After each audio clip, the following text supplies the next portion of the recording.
Барлығыңызға қайырлы күн. Бүгін сіздерге кивидің пайдасы мен зияны туралы мәліметпен бөлісемін. Киви бұл тек дәмді ғана емес, сонымен қатар денсаулығымызға керек нағыз пайдалы жеміс. Бұл жеміс киви құсының құрметіне осылай аталған. Киви жемісі С витаминіне өте бай, ал С витамині иммундық жүйені ынталандырады, жөтелден, демігуден арылтады, стресске және жасқа байланысты процестерге қарсы тұруға көмектеседі. Сонымен қатар С витамині жаралардың жылдам жазылуына ықпал етеді.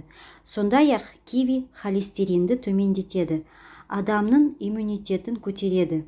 Киви калийге бай, онда калий мөлшері бананға қарағанда 2 есе көп. Кейбір адамдарда киви аллергиялық реакция тудыруы мүмкін. Кивиді шамадан тыс қолдану тағамдық аллергия синдромын дамытады. Мұндай жағдайда адамның ерні, тілі мен шырышты қабаты ісініп, аузында ауырсыну және қышу сезімі пайда болады.